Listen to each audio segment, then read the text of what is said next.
Hi everyone, it's Kavitha. Hope you're having a good Tuesday night. Just talking today about joint ventures, in particular around property development, but they can be related, I guess, to any industry, and going through some steps involved with and very high level steps of joint ventures.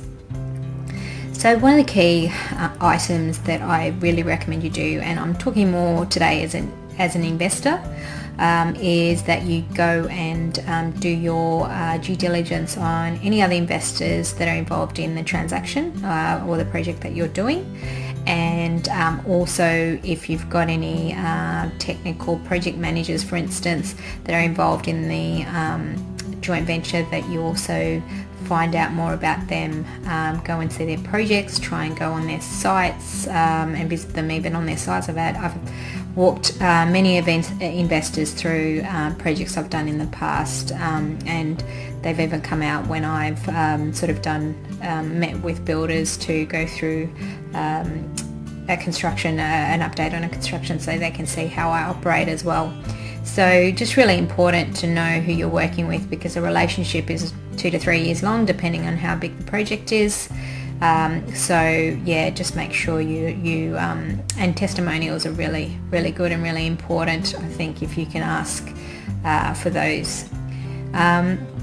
The other due diligence I would recommend is the financials, and getting across what you're going to make at the end of the day, and what sort of contingencies they have in place as well. So getting across the numbers and being really across the numbers is really important as well. The next step, I guess, that you want to have a look at is what your responsibilities are, so your management plan. So as an investor, you still have responsibility.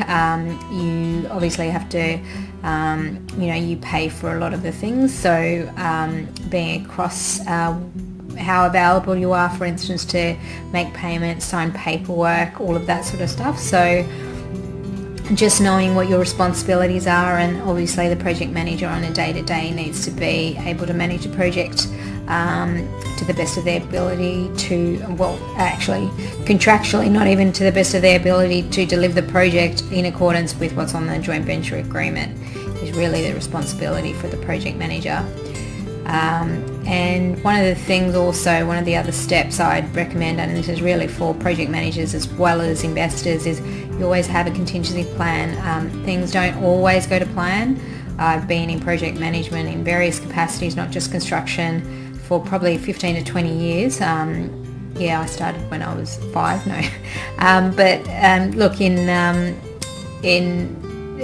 What I'd say about that is, you can plan to the best of your ability, but there is always a variation of something environmental or a consultant letting you down or something like that, and you need to really be able to think laterally. And when you've got other contingency plans in place, it does make it a lot easier for you. So just always think of a few other options to how you can do your project. For instance, we had a market change in Brisbane when we were selling, so we had to go from local agents to marketers to sell the final couple of projects, and we had to have them pay higher comms. There was obviously higher holding costs, not higher, but there was longer holding costs because the market changed. It took longer to sell. So look, just having that buffer really helped us. So just something to consider. And things like that, you can't control the market. So just planning for that is really important. And the final thing that I would always recommend for any investor and also any developer or project manager is get advice from your lawyer and an accountant. With the lawyer, they will put together a joint venture agreement. You can get your accountant to check it as well. From a project manager's perspective, just make sure that whatever you require from the investors is included in that joint venture agreement. Make sure you're structuring the project the correct way. So in terms of, is it a trust or a company? Is it a syndicate, or is it a company structure with shareholders? Just all of that sort of stuff. So talking to an accountant, and then from an investor's perspective, how they're investing their money. They might want to do it in a trust or a company and all of that. And look, I'm not here to give you financial advice. I'm just telling you to consult with your proper authority, so accountant or financial planner or even lawyer.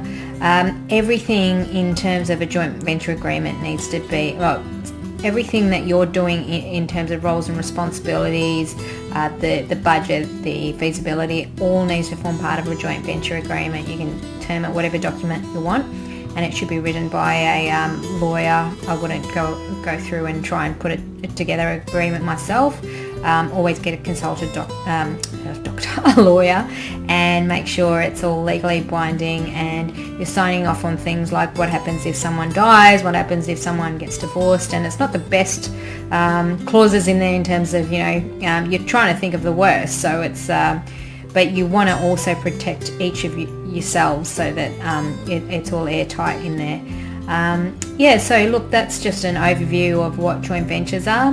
Very brief overview, but they can be really beneficial. We use them a lot at Alleura Developments. My blog talks a lot about them to this week, and I really look, if you've got a good project manager and they've got a good project with good returns and you've done your research, I do recommend, if you're not a developer but you want to get learn a bit more about it and you want to get good returns, it is a really good avenue.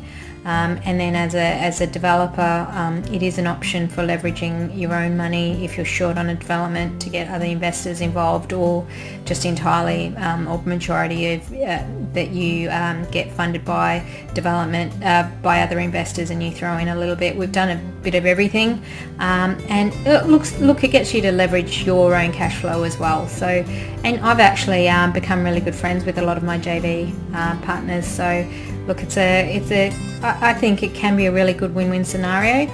So just make sure you get the proper legal advice, and that you've got airtight contracts, JV contracts, and you've got good people you're working with. That's always important.